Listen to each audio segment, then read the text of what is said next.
큰맘 먹고 산 물건 집구석에서 방치한 적 있으신가요? 아무 잘못도 안 했는데 억울하게 누명 씌워진 적 있지 않으셨나요? 오늘은 한 살이라도 빨리 버려야 할 심리적 오류 3가지를 알려드릴게요. 참고로 오늘 영상은 책 더 시스템을 기반으로 제작했어요. 저도 물건을 살 때 충동적으로 결정한 적이 많아요. 또 분명 상대방이 잘못했는데도 어느새 제가 잘못한 것처럼 느껴졌던 순간도 있죠. 이런 일이 벌어지는 이유는 우리가 상황을 객관적으로 보지 못하기 때문이에요. 오늘 알려드릴 심리적 오류를 알게 된다면 세상을 좀 더 객관적으로 바라보는 눈을 가지게 될 거예요. 물론 이런 심리적 특성을 하루아침에 바꾸기는 어렵겠지만 내가 이런 착각을 하고 있었구나 라고 인식하는 것만으로도 훨씬 나은 의사결정을 할 수 있어요. 그럼 이제 한 살이라도 빨리 버려야 할 심리적 오류 3가지를 시작해볼게요. 첫 번째, 가용성 휴리스틱. 이건 가장 쉽게 떠오르는 정보로 결정을 내리는 심리적 오류예요. 가장 최근에 본 것이거나 익숙한 정보가 우리의 판단에 큰 영향을 미치는 거예요. 예를 들어 코로나 초기 확진자가 몇 명 안 됐을 때도 뉴스에서 엄청나게 보도를 했죠. 3명 감염 같은 숫자가 계속 나왔는데 사실 6천만 명 중에서 3명 만날 확률은 정말 낮아요. 하지만 뉴스에서 반복적으로 다루니까 더 무섭게 느껴졌죠. 결국 실제 확률보다 더 위험하다고 생각하게 되고 지나치게 두려워했어요. 이처럼 잘못된 정보에 기반한 판단이 우리의 선택을 흔드는 거예요. 다른 예시로 복권 당첨자의 인터뷰를 보면 나도 뭔가 뽑힐 수 있을 거라는 생각이 들지만 사실 확률은 거의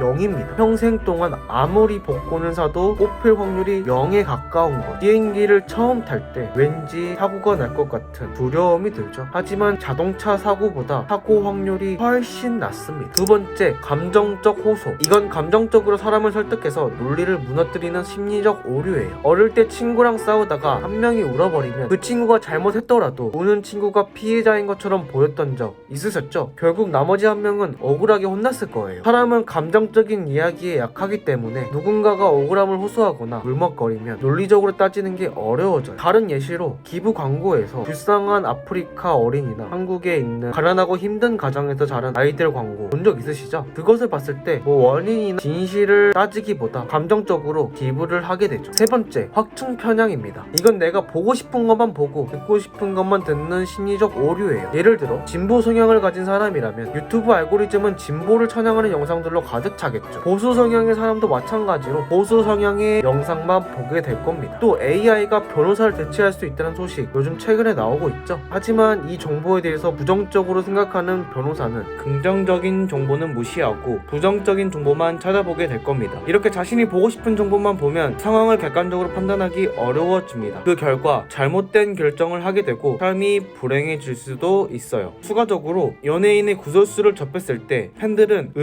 악의적인 편집이라고 하고 안티들은 역시 본성이 드러났네 라고 믿는 경우가 많죠. 오늘은 가용성 휴리스틱, 감정적 호소, 확증 편향이라는 3가지 심리적 오류를 알아봤어요. 이 오류를 완전히 없애기 어렵지만 내가 이런 착각을 하고 지냈구나 라고 자각만 해도 더 나은 결정을 내릴 수 있을 거예요. 오늘 내용이 유익하셨다면 좋아요와 구독 부탁드립니다. 다음 영상에서 더 알찬 내용으로 찾아올게요.